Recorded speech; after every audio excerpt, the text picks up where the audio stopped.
Nah, ini sebelumnya saya flashback dulu. Awal mulanya saya dapat burung itu. Jadi teman waktu itu hubungin saya, dia penjual mie ayam. Hubungin saya suruh ke istilah ke warungnya. Mbah, nyuwun sewu jenengan tak aturi tengene kula. Ten apa? Oke, tan perlu. Ngemi-ngemi napa-napa gratisan. Nggih. Sampai sana saya belum berhenti di belum turun di motor. Itu masih di depan gerobaknya beliau itu. Jadi tempatnya sini gerobaknya, ini tempat parkirnya kan luas. Saya berhenti di sini dan di situ motor tok di situ.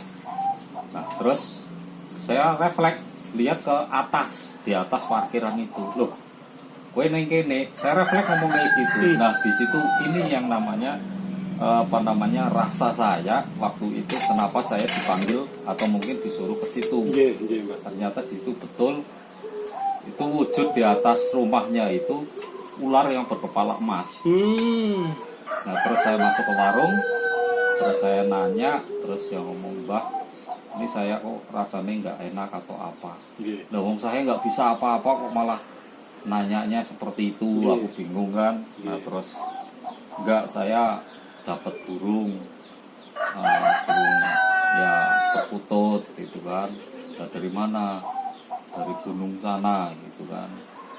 Nah, terus saya ngomong itu burungnya yang di sebelah sana, posisinya yang digantung ini. Ya Mbah, itu jangan ditaruh di sana, ngomong gitu. Itu juga menurut saya membuat kamu tidak pas. Kalau nanti jenengan kerso tak kasih untuk yang Katuranggan Jogoboyo. Saya dulu punya Jogoboyo, itu ciri matinya itu tidurnya di bawah pintu.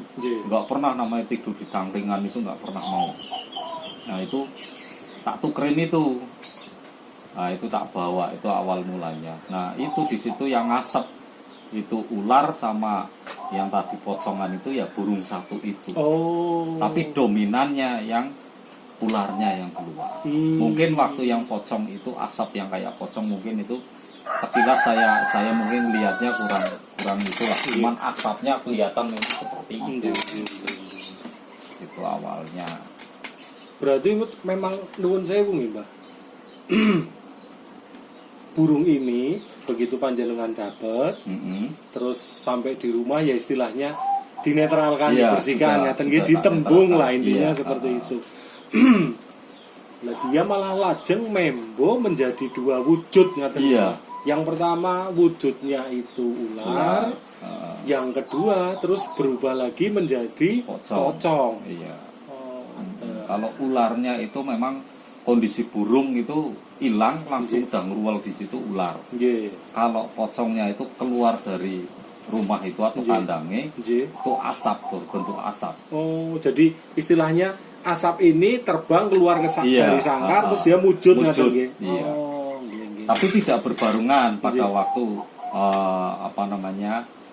menjelma jadi ular terus jadi asapnya ini bukan, tapi sendiri-sendiri waktu yang berbeda. Nah, itu non saya waktu itu panjenengan dapat peksinya itu dari mana, Mbak?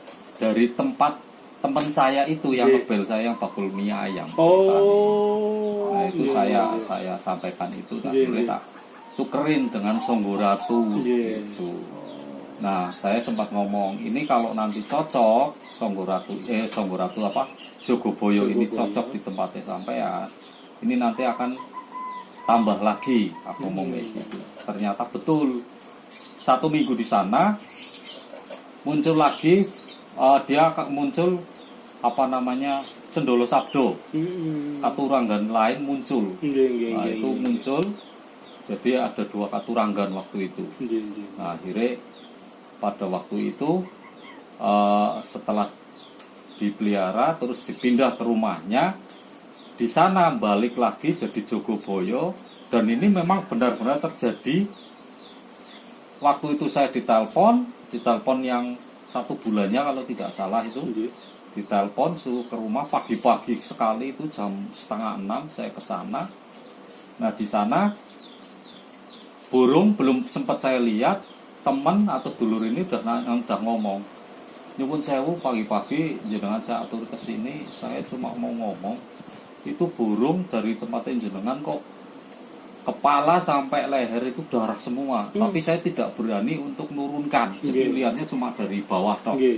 Nah terus saya masuk, saya turunkan, saya cek tidak ada darah apapun lah istilahnya yang keluar dari tubuh dia. Tidak ada luka, nggak ada luka, betul.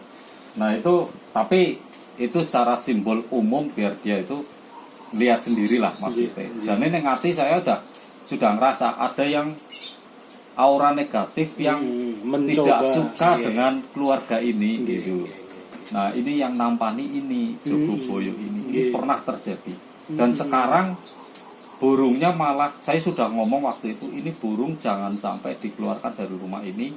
Ini burung sudah istilahnya jagani kowe sak keluarga karo omah iki ya.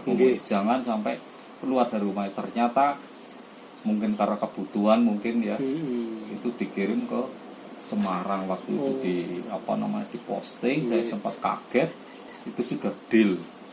Dibayar kalau tidak salah 2,5 waktu itu. 2,5 juta. Iya, 2,5 juta. Aku sempat ya melas ya, bukan nominalnya dia bati enggak, cuman wong iki jagani kowe gitu loh. Nah, itu yang jadi pengalaman saya di Katuranggan itu awal mulanya itu yang wujud itu seperti itu. Arep ora percaya itu nyata. Iya, kayak gitu. Ya ini luar biasa sekali sedulur. Pengalaman yang dialami oleh Mbah Kakung ini terkait masalah perkutut beliau, khususnya perkutut Katuranggan sih Mbah. Ini tadinya waktu pertama kali nun sewu Mbah, burung ini panjenengan dapat dari penjual mie ayam ini, itu memang sudah kelihatan ada katuranggannya, Mbak. Ada. Katuranggannya nopo niku, Mbak? Itu Sriwiti. Oh, Sriwiti nggih. Oh iya. Saya bisa ngomong Sriwiti karena waktu itu di atas kurungannya, di atas rumahnya itu sudah ada ular ngelingker dengan kepala emas, mahkota emas. Itu udah ngelingker di atas itu. Kurungannya kan biasalah yang gambar burung Garuda itu lah kandangnya seperti itu ngelingker di situ. Kurungan kubah gitu. Habis itu saya amatin, memang burung itu kalau dilihat cuma berdiri kayak gini dok, jadi kayak ular kayak gini. Jadi cuma kayak angka satu tapi kayak gini. Nah itu yang dari awal dari situ. Luar biasa sekali sedulur ini ya, apa yang diceritakan oleh Mbah Kakung, pengalaman beliau terkait burung perkutut yang pernah dipelihara yang berkaturanggan Sriwiti ini. Lajeng gini Mbah, ini kan saya yakin teman-teman yang lain juga ada yang pernah mengalami lah, ada yang pernah mengalami. Cuman mungkin ada yang istilahnya mau bercerita, ada juga yang istilahnya tidak mau bercerita. Ada yang menganggap itu hal yang biasa, ada juga yang menganggap itu yang luar biasa. Nah, untuk menyikapi hal seperti itu ya Mbak, ini terkait orang yang ingin memelihara perkutut. Karena memang kan kita juga tidak bisa toh Mbak, maksudnya bilang bahwa nek arep ngingu perkutut biasa wae kan enggak bisa Mbak. Perkutut biasa-biasa saja dulu, pasti juga ada yang sudah suka dengan perkutut berkaturanggan. Ya ini tidak bilang bahwa ya kita bilang semua ciptaan Tuhan pasti bagus, kan nggak? Cuman kenapa juga istilahnya harus ada yang dalam tanda kutip tidak baik untuk dipelihara dan juga ada yang baik untuk dipelihara. Ini kan sesuatu yang kadang-kadang tidak dipahami. Sepengalaman panjenengan Mbah, bahwa oh ini memang perkutut seperti yang tadi. Ini mungkin Bromo Labu Geni umpamanya seperti itu. Bisa dipelihara tapi harus ditayuh dulu atau ditembung dulu. Nah ini kalau boleh di nopo nggih Mbah, istilahnya dibabar di sini atau dibocorkan di sinilah istilahnya. Agar sedulur-sedulur yang memelihara perkutut ini bisa melakukan hal itu supaya perkutut ini jadi netral katakanlah gitu. Itu caranya bagaimana Mbah? Tadi kan sedikit sudah dibongkar panjenengan, dimandikan dengan menggunakan air 3 bunga, terus dibasuh dari sayap sebelah kiri. Nah, terus setelah itu apalagi Mbah? Bahasanya kan ditembung. Ya. Setelah itu apalagi ini nun sewu. Ketika panjenengan kerso untuk membabar ini, kalau tidak nggih tidak apa-apa. Maksudnya kalau tidak kan berarti kan ya yang butuh untuk membersihkan energi-energi negatif ya monggo rawuh saja ke dalemipun panjenengan. Tapi kalau jenengan kerso untuk membabar ya alhamdulillah. Monggo Mbah. Ya kalau secara umum aja lah, secara umum kalau nanti saya kasihkan doanya. Nggih, umumnya saja mah nggih. Panjang juga. Leres nggih. Ibaratnya yang pertama kita dapat burung itu sebelum kita dapat misalnya di tempatnya itu awalnya, itu burung akan kelihatan kalau memang mau ikut dengan kita. Kalau itu memang lokal alam atau mungkin itu berkat turanggan dan kita sudah ngerasa itu udah ngerasa wah ini pas. Burung itu akan nyambut kita, bunyi minimal sekali atau duduk. Kita ajak ngobrol dulu sama yang punya rumah, tuan rumah, dia masih duduk sambil kita tetap nyawiji kasarannya. Setelah itu keduanya yang punya ini akan mengikhlaskan, benar-benar ikhlas untuk pindah rumah, untuk dirawat. Ini paling utama.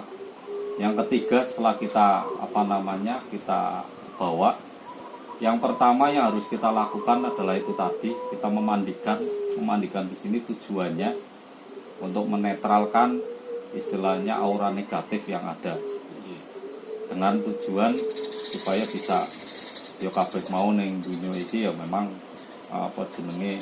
kepinginnya sing kepenak lah kasarane gitu. Nah di sini pertama kita mandikan dengan air leri. Kalau saya pakai air leri, terus saya campur dengan kembang 3 rupa. Nah di situ nanti akan kita mandikan, kita buka sayapnya. Cara umumnya aja kita caranya nyambap. Kalau saya orang Islam ya Bismillahirrahmanirrahim dulu, basmalah, terus Al-Fatihah. Setelah itu nyebut dalam arti sambil dijak ngomong sama burung itu istilahnya ya sebisa panjenengan nanti kalau istilahnya minta burung itu mungkin kowe tak rawat tangkene sing ayem kayak aku nggawe kowe ya sing kepenak, kowe tak rawat tak openi kasarane. Itu setelah itu selesai buka sayap sebelah kiri dulu sambil kopiak-kopiak itu, sambil baca bismillah, sambil dijak ngobrol, tak bisa mungkin panjenengan ngobrole untuk bisa nyawiji. Terus sayap sebelah kanan lagi, setelah itu ke punggung, ke ekor, nah itu nanti tinggal ke kepala sampai itu benar-benar basah. Terus yang terakhir setelah itu biasanya saya kasih air ludah saya, ibaratnya saya bibirnya saya dengan burung itu saya masukkan cucuknya itu tak kasih air ludah saya. Nah itu baru saya masukkan ke rumahnya, ke kandangnya itu. Nah itu untuk awalnya untuk burung berkat turanggan atau mempunyai ciri mati lah. Tapi saya juga enggak cuma dikasih ciri mati atau katuranggan, tapi burung lokal pun tak seperti itu kan. Kayak gitu. Berarti intinya maksud dan tujuannya adalah untuk supaya burung yang akan kita pelihara itu sudah kita tembung untuk yang pertama kali mau dipelihara, lalu yang kedua supaya lebih nyawiji dengan panjenengan yang memelihara atau siapa saja yang akan memelihara burung tersebut. Ngaten nggih, Mbak? Nggih, laras. Iya, sedulur-sedulur, itu tadi ya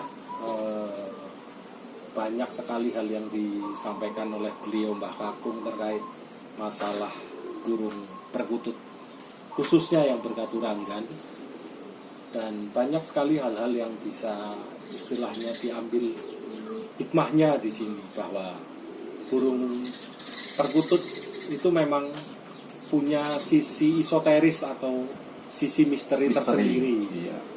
Dan ini bukan isapan jempol, karena apa? Karena beliau Mbah Kakung juga sudah mengalaminya sendiri. Lajeng begini Mbah, mungkin kan ini cerita dari sisi panjenengan sendiri kan Iya. Mbak. Sama tadi ada yang dari penjual mie ayam itu. Padahal penjual mie ayam itu tadinya burung bukan dari panjenengan ya Mbak? Bukan. Ya. Tahu-tahu panjenengan dikasih tahu Iya. beliau sudah punya burung perkutut terus suruh dirawat. Dirawat, Gitu, betul. ya. Nah kalau Nun Sewu pernah ada kejadian nggak Mbak? Ini selain penjual mie ayam tadi, orang di luar dari penjual mie ayam itu terus panjenengan dimintain tolong lah atau istilahnya dihubungi untuk merumat burung perkutut tersebut. Monggo Mbak.